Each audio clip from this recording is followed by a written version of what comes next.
There's my audience.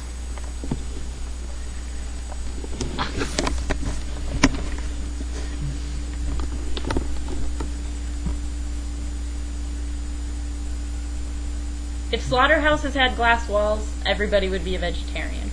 This is a quote from Paul McCartney of the Beatles.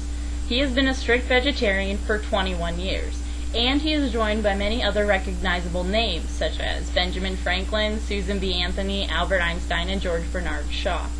A study done by the Vegetarian Times shows that 3.2% of Americans, that's 7.3 million, are vegetarians. Today I will explain to you 3 of the many benefits of this lifestyle and why I believe that becoming a vegetarian is an outstanding life choice and a highly commendable accomplishment. We will look at how being a vegetarian positively affects the environment and the world, advocates against animal cruelty, and is truly the healthiest diet choice. So how big is your carbon footprint? Well, according to an article by Colin Dunn on planetgreen.discovery.com, eating a vegetarian diet will drop you about 1.5 tons of emissions per year. Producing 1 calorie from animal protein requires 11 times as much fossil fuel input, releasing 11 times as much carbon dioxide, as does producing 1 calorie from plant protein. Feeding massive amounts of grain and water to farmed animals and then killing them, processing, transporting, and storing their flesh is extremely energy intensive. Senior United Nations Food and Agriculture Organization official Henning Steinfeld reported that the meat industry is one of the most significant contributors to today's most serious environmental problems. And the industry does not just affect carbon dioxide emissions.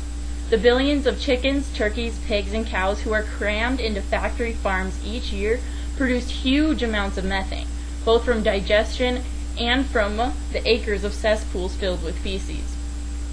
The Environmental Protection Agency says that animal agriculture is the single largest source of methane emissions. All the new technologies to reduce emissions these days are great, but they are costly to the consumers and to our government. Let's think about it. If the whole United States were vegetarian for just 1 year, that would be 462 million tons of carbon dioxide not put into our atmosphere. Now, if the whole world was vegetarian, that would be 10.5 billion tons less annually, surely enough to make a significant dent in global warming. And not only does meat eating harm our air and contribute greatly to global warming, it wastes food. More than 70% of the grains we grow right here in the United States are fed to farmed animals. These animals have to eat up to 16 pounds of grain just to produce 1 pound of edible flesh. With all that grain wasted on animals for meat, we could easily feed some of the millions of people that go hungry every single day. Author George Monbiot, writing in the UK's The Guardian, explains that there is only one solution to end world hunger. It now seems plain that a vegetarian diet is the only ethical response to what is arguably the world's most urgent social justice issue. So now that we have looked at how negatively eating meat affects our environment, we can look at the animals themselves, not just being eaten, but the hardship and pain they go through just to be on your kitchen table. First, let's talk about chickens. Chickens are arguably the most abused animal on the planet. In the United States, more than 8 billion chickens are killed for their meat each year, and 280 hens are used for their eggs. While other animals have federal laws protecting them, chickens only have one.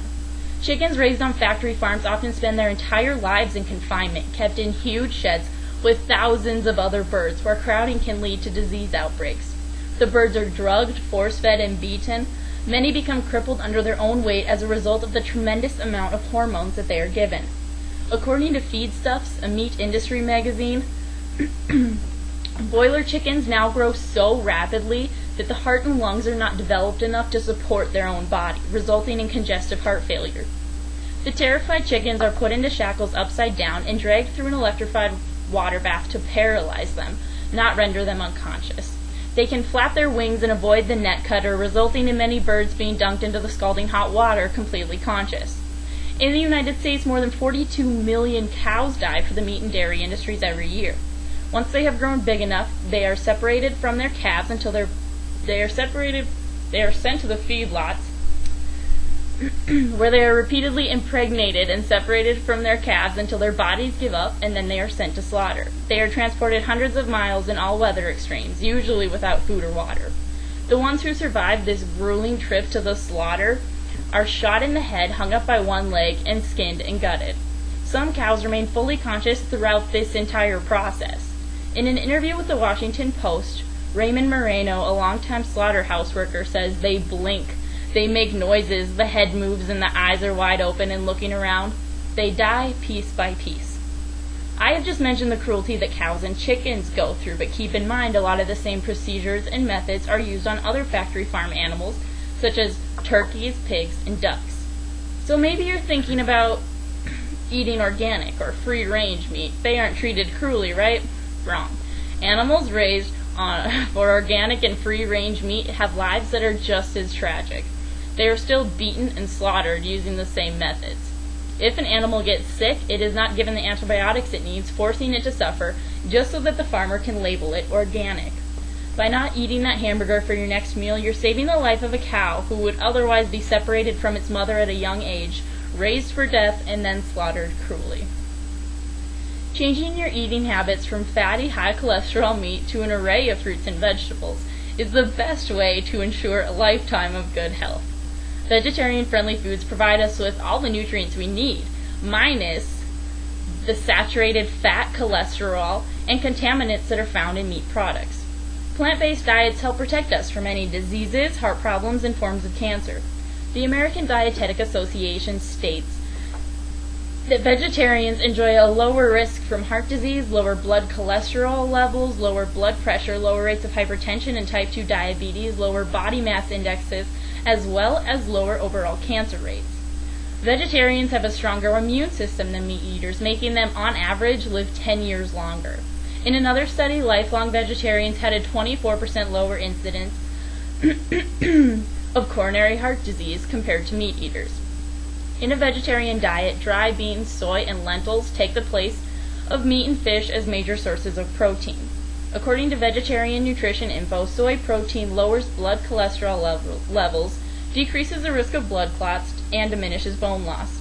Surely somebody you know is suffering from one of these ailments. Do you want to be one of those people? Being a vegetarian by cutting out the meat in your diet is a surefire way to help protect yourself against these common problems meat eaters face. It is my deepest belief that becoming a vegetarian is one of the best things that you can do with your life. You would be saving our environment and world, fighting for the voiceless animals, and improving your health. As I leave you today, I'd like to share with you a quote from somebody you all know, Albert Einstein. Nothing will benefit health and increase the chances for survival of life on Earth as much as the evolution to a vegetarian diet.